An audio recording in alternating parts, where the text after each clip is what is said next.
Hatimaye Azam Football Club huenda wakafurahia taarifa ambazo zimeibuka kuhusiana na kocha wao Florent Ibenge, dili lake na timu ya taifa ya Mali kuweza kushindikana mara baada ya vitu ambavyo vinasemekana kwamba havikukaa sawa katika vipengele vyao vya kimkataba, huku sababu za kifamilia zikiwa ni chanzo cha Ibenge kutofanikisha dili lake la kujiunga na timu hiyo ya taifa ya Mali ambayo iliachwa na kocha wa zamani wa Young Africans Tom Saintfiet ambaye ndiye alikuwa kocha wa mwisho wa timu taifa ya Mali kuifundisha taifa hilo la Afrika ya Magharibi. Tunakwenda kuangazia kinagaubaga juu ya Florent Ibenge endapo ataendelea kusalia kwa kikosi cha Azam Football Club, kitu gani ambacho Azam watakipata kwa mafanikio ya klabu yao. Naitwa Leopard John, niko hapa na mchambuzi Shabel Daniel ambaye atakwenda kukupatia takwimu lakini pia uchambuzi uliotukuka. Shabel, Ibenge anasalia ndani ya kikosi cha Azam FC kwa maana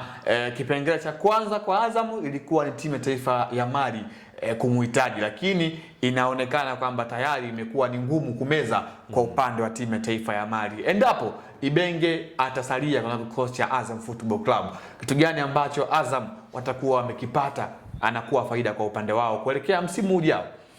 Faida ni kwamba wanakuwa wamemretain kocha bora miongoni mwa makocha bora barani Afrika, lakini unamretain mwalimu ambaye tayari anakuwa amesha spend msimu mmoja katika timu yako, which means mtakapoanza labda msimu mpya hakutoka kuna mazingira ya ugeni mapya kwa mwalimu, lakini pia mwalimu ataitengeneza zaidi, atazidi kuiboresha timu kwa namna ambavyo ameona inahitaji hayo maboresho kutokana na mapungufu ambayo yameonekana msimu huu. Kwa hiyo faida pia kubakia na Ibenge katika kikosi Azam kuelekea msimu ujao, kwa sababu nimekwambia ni kocha mkuu wa barani Afrika, ina maana na uwezo wa kutumia ushawishi wake kuattract ama kuwavuta wachezaji wazuri wengine wakubwa, kama ambavyo amekuwa akitumia ushawishi katika timu zote ambazo amewahi kupita, Vita, Al Ahly, Berkane na hivi Azam FC. Kwa hiyo Al Hilal Omdurman ya Sudan. Kwa hiyo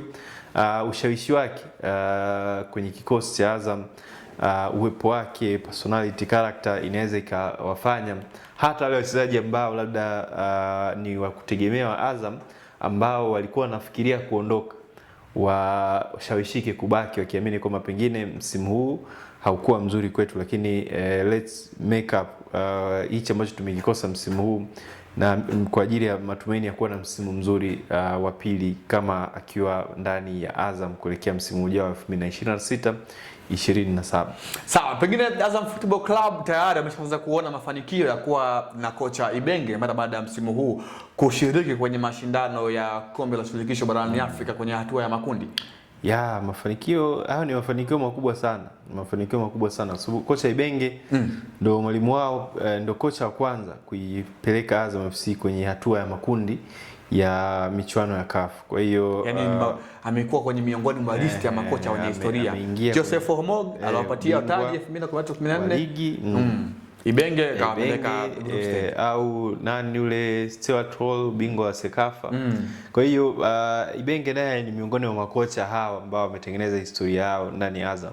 Kwa hiyo ni mwalimu ambaye anaweza akakopeshwa pia imani kwamba ashawishiwe abaki, then akibaki aendelee kuimarisha Azam kwa ajili ya mapambano pia ya msimu ujao. Na kama ambavyo yeye mwenyewe anazungumza, malengo makubwa ya Azam ni kupata nafasi ya kushiriki mashindano ya CAF msimu ujao. Kwa hiyo kama kocha mkuu anazungumza hivi, na maana kuna plan ambayo ameshaanza kuiandaa kwa ajili ya msimu ujao. Kwa hiyo unaposikia hizi taarifa kwamba dili lake na Mali limeshindikana, basi unaelewa, unaanza kupata picha kwamba inawezekana kuna nguvu kubwa ya Azam, viongozi wa Azam imemshawishi Ibenge kuamini katika project ya Azam pia kuelekea msimu ujao. Sawa, kuna wachezaji ambao Ibenge alikuja nao kwenye kikosi cha Azam Football Club akiwemo Said Benzitoun, mlinzi wa kati huyu raia wa Tunisia, lakini pia alikuja hapa Barakati Himidi, kiungo mshambuliaji, ambao hawa wote kwa umoja wao wameshindwa kufanya vyema wakiwa na kikosi hiko, bila kumsahau Papa Doudou,